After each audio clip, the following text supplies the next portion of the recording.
ఈరోజు వరకు నా రాజకీయ చరిత్రలో హెడ్లైన్స్ కొరకు నేను ఎప్పుడు స్టేట్మెంట్స్ కానీ ప్రెస్ కాన్ఫరెన్స్లు కానీ పెట్టలే. పరిణామాల క్రమంలో కాంగ్రెస్ బీఆర్ఎస్ కలిసి నడుస్తున్నటువంటి వైనాన్ని దృష్టిలో పెట్టుకొని వచ్చినటువంటి సమాచారం యొక్క ఆధారంగా మాట్లాడినటువంటి మాటలు అవి.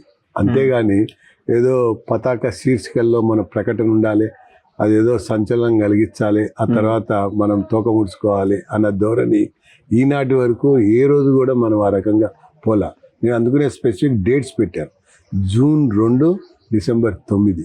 ఈ రెండు కూడా చాలా కీలకమైనటువంటి రోజులు తెలంగాణ రాష్ట్రానికి సంబంధించి, కాంగ్రెస్ పార్టీకి సంబంధించి.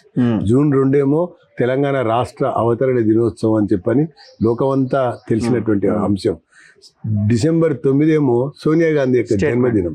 మీకు ఒకసారి మన చరిత్రలోకి వెళ్తే సోనియా అమ్మ మాట ఇచ్చింది, మాట నిలబెట్టుకుంది. నేను ఇచ్చిన మాటని నిలబెట్టుకోవడమే తరువాయి అన్నటువంటి సందర్భాలు కూడా మనకి ఉన్నాయి, కనబడ్డాయి. ఈ నేపథ్యం, ఈ సందర్భంలో రాజకీయ పార్టీల నడుమ డీల్ కుదిరింది, నాయకుల నడుమ రాజీ కుదిరింది. నేను ఈ ప్రస్తావన నిన్ననే చేశాను. కారణం మొన్న హరీష్ రావు ప్రకటన. రాజకీయ నాయకుల నడుమ రాజీ కుదిరింది. ఆ కుటుంబంలో ఉన్నటువంటి కేసీఆర్, కేటీఆర్, హరీష్ రావు నడుమ రాజీ కుదిరింది. రాజీ కుదిరినటువంటి నేపథ్యం సందర్భంలోనే హరీష్ మాట్లాడినటువంటి మాటలు అవి. కేసీఆర్ నాయకత్వంలో పనిచేస్తాను, ఆ తర్వాత కేటీఆరే అధ్యక్షుడైతే ఆయన నాయకత్వంలో కూడా పనిచేస్తాను అని చెప్పాడు. ఇది కాంగ్రెస్ కావాల్సినటువంటి మాట.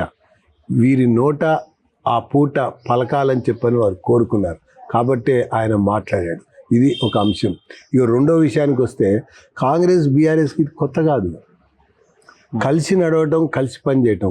లాస్ట్ 10 yearsలో చూస్తే మీకే తెలుసు, చాలా దగ్గర నుంచి మీరు గమనించారు. సిఎల్పి శాసనసభ బీఆర్ఎస్లో విలీనమైంది, సిఎల్పి శాసన మండలి బీఆర్ఎస్లో విలీనమైంది.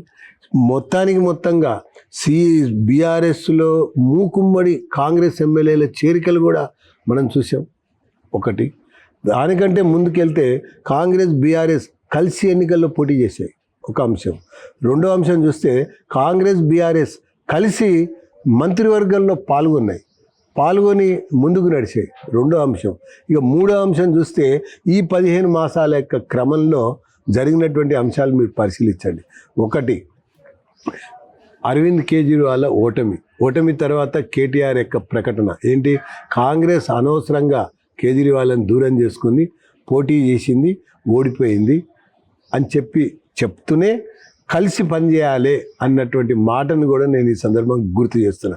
ఇక పోతే చెన్నై నగరంలో స్టాలిన్ పిలిచినటువంటి ఒక సమావేశానికి రేవంత్ రెడ్డి, కేటీఆర్ కలిసి పాల్గొనటం, అనేక విషయాలు చర్చించడం, ఫోటోలు కూడా అందించడం రెండో అంశం.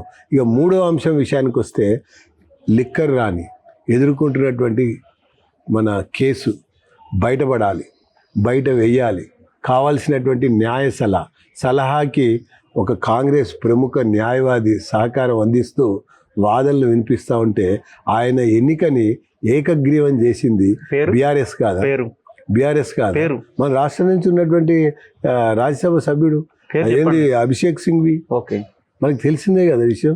రాజ్యసభ ఎంపీ ఇచ్చారు కదా. ఇది ఒక అంశం అయిపోయింది. ఇక తర్వాత ఇంకొక అంశం ఏంటి?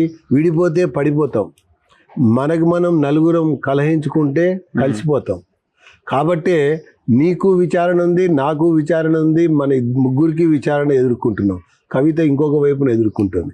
కాబట్టి ఈ విచారణలు ఎదుర్కొంటున్నటువంటి ఒక నేపథ్యంలో నాయకత్వం మన చేతికి వస్తే కలిసి నడవటానికి ఏంటి అన్నటువంటి ఒక అంశం మీద తర్జనభర్జనలు జరిగిన తర్వాత వచ్చినటువంటి ఒక సారాంశం యొక్క ప్రకటన నాది అని చెప్పని నేను పేర్కొంటున్నా. ఒకటి. ఇక రెండోది పోతే, బీఆర్ఎస్ ఏదైనా చేయగలదు, చేసి చూపించింది కూడా. టీఆర్ఎస్లో నుంచి టీ తీసేసి బీఆర్ఎస్ పెట్టలేదా? పెట్టినప్పుడు తన వాదనకి బలం చేకూరుస్తూ క్యాడర్ని సమాయత్తం చేసుకోలేదా? ఒకటి. ప్రాంతీయ పార్టీని జాతీయ పార్టీగా మారుస్తున్నానని చెప్పని క్యాడర్ని ఒప్పించుకోలేదా? రెండోది. మూడోది, కుటుంబ పార్టీగా మార్చుకుని అందరినీ ముందుకు తీసుకుపోయినటువంటి విషయంలో కూడా ముందుకు పోలేదా? ఇక పోతే, నేనే ఉద్యమ పార్టీ, అన్నటువంటిది రాజకీయ పార్టీగా మారింది. రాజకీయ పార్టీ అధికార పార్టీగా మారింది. అధికార పార్టీ అవకాశవాద పార్టీగా మారింది. ఇన్ని రకాల మార్పులు చేర్పులు 25 సంవత్సరాల ప్రస్థానంలో సాగినటువంటి తర్వాత కాంగ్రెస్తో కలిసి నడిచినటువంటి నేపథ్యం సందర్భాలు మనకు కనబడుతున్నాక ఈ చర్చలు జరిగినాయి కాబట్టే, ఈ చర్చలు ఫలప్రదం అయ్యి ఒక అంగీకారానికి వచ్చారు కాబట్టే నేను బయట పెట్టాల్సి వచ్చింది. నేనేమంటున్నా, మీరు ఉన్న జరుగుతున్న పరిణామాలను విశ్లేషించి ఒక పొలిటికల్ అనలిస్ట్ లాగా మీకు మీరుగా పడుకున్నప్పుడో కూర్చున్నప్పుడో తినేటప్పుడో మీ చుట్టూ ఉన్న మిత్రులతో కలిసి మాట్లాడి సమాచారాన్ని క్రోడీకరించి మీరు విశ్లేషించిన అంశం ఇది. లేదు మీకు పక్కాగా ఇన్ఫర్మేషన్ ఉంది, వీళ్ళు కలిశారు, కూర్చున్నారు, మాట్లాడారు, విలీనం ఈ డేటు ఈ 2 డేట్లు అనుకున్నారని చెప్తున్న సమాచారం చెప్తున్నా కదా నేను అదే విషయము. మరి దీనిపైన మీనాక్షి నటరాజన్ ఎందుకు మాట్లాడదు? దీనిపైన కేసీ వేణుగోపాల్ ఎందుకు మాట్లాడు? దీనిపైన కేసీఆర్ ఎందుకు మాట్లాడు? అరే విచారణ 3 అడుగులు ముందుకి 6 అడుగులు వెనుకకి నడుస్తూ ఉంటే ఢిల్లీ ఏ రకంగా మానిటరింగ్ చేస్తుందో తెలియనటువంటి స్థితి పరిస్థితి గత. అరే ఈరోజు ఎవ్రీథింగ్ ఈరోజు Delhi is monitoring, KCR is dealing. మీకు ఎట్లా సోర్స్ ఏంది? చాలా అనేక రకాల సంఘటనలు. పొలిటికల్ ఈక్వేషన్స్ ని బేస్ చేసుకుని మీరు ఆ స్టేట్మెంట్ ఇవ్వడం వల్ల దాన్ని ప్రజలు నమ్ముతారా? ఏ రకంగా కాదు, సంఘటనలు, సన్నివేశాలు, సందర్భాలు, సమాలోచనలు, ఆచరణలో, అది నిర్వచనలో జరుగుతున్నటువంటి